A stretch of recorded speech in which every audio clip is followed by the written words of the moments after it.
Assalamualaikum warahmatullahi wabarakatuh. Selamat pagi, salam sejahtera Ibu ucapkan pada anak-anak Ibu sekalian dimanapun kalian berada. Pada pagi hari ini kita akan mempelajari pelajaran PKN kelas 9. Sebelum kita masuk pada materi pelajaran, mari terlebih dahulu kita berdoa menurut agama dan kepercayaanmu masing-masing. Doa dimulai. Doa selesai. Baiklah anak-anakku sekalian, kita masuk kepada materi pelajaran di mana pada pagi hari ini kita akan membahas tentang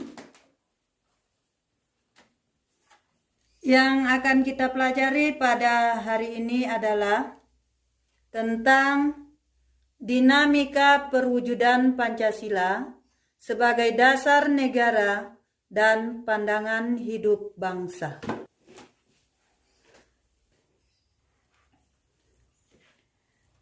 A.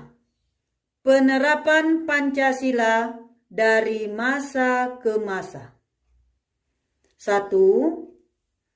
Masa awal kemerdekaan. Tahun 1945 sampai tahun 1959. Tahapan ini dapat kita bagi atas dua periode. A. Periode 1945 sampai 1950. Penerapan Pancasila pada masa ini menghadapi berbagai masalah. Ada dua pemberontakan yang terjadi pada periode ini. 1. Pemberontakan PKI Madiun 18 September 1948 yang dipimpin oleh Musso. Tujuan pemberontakan PKI Madiun adalah mendirikan negara Soviet Indonesia yang berideologi komunis. 2. Pemberontakan Darul Islam, Tentara Islam Indonesia, pada tanggal 7 Agustus 1949 dipimpin oleh Sekar Maji Marijan Kartosuwiryo. Tujuannya adalah mengganti Pancasila sebagai dasar negara dengan syariat Islam. B. Periode 1950 sampai 1959. Pada masa ini masih tetap Pancasila, tetapi diarahkan pada ideologi liberalisme. Pada periode ini mendapat tantangan berat dengan munculnya pemberontakan Republik Maluku Selatan RMS, Pemerintah Revolusioner Republik Indonesia PRRI, dan perjuangan rakyat semesta. Hal ini menimbulkan krisis politik, ekonomi, dan keamanan yang menyebabkan pemerintah mengeluarkan dekret Presiden 5 Juli 1959. Pemerintah membubarkan konstituante, Undang-Undang Dasar Sementara 1950, dan kembali ke Undang-Undang Dasar Negara Republik Indonesia tahun 1945. Selanjutnya kita masuk Orde Lama. 1959 sampai 1966. Periode ini dikenal sebagai periode demokrasi terpimpin. Pada periode ini terjadi pemberontakan PKI pada tanggal 30 September 1965 yang dipimpin oleh D.N. Aidit. Tujuan pemberontakan ini adalah kembali mendirikan negara Soviet Indonesia serta mengganti Pancasila dengan paham komunis. Selanjutnya, yang ketiga, masa Orde Baru tahun 1966 sampai tahun 1998.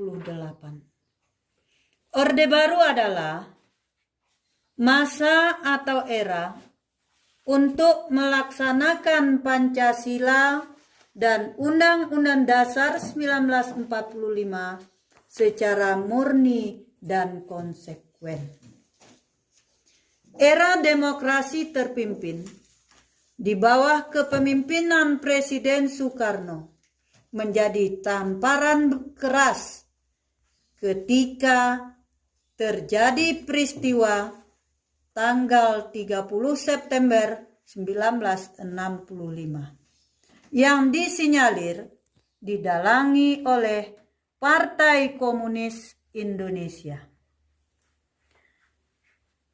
Era kemudian dikenal sebagai era Orde Baru, menerapkan konsep demokrasi Pancasila.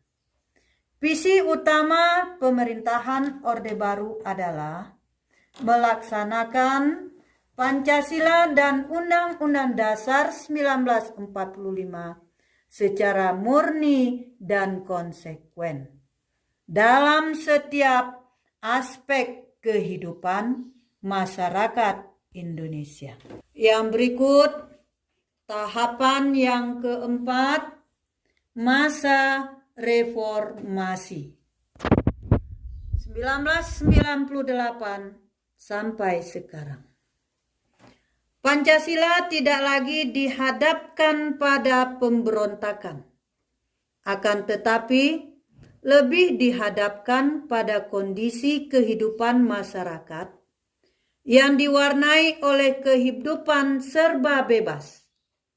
Kebebasannya yaitu kebebasan berbicara, berorganisasi, berekspresi.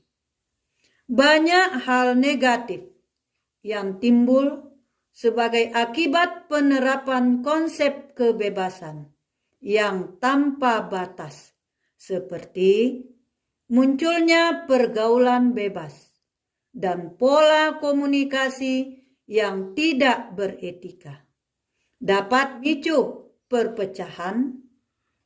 Tantangan lainnya adalah menurunnya rasa persatuan dan kesatuan dan pengaruh kepada negara lain adalah melalui penyusupan ideologi baik secara langsung maupun tidak langsung.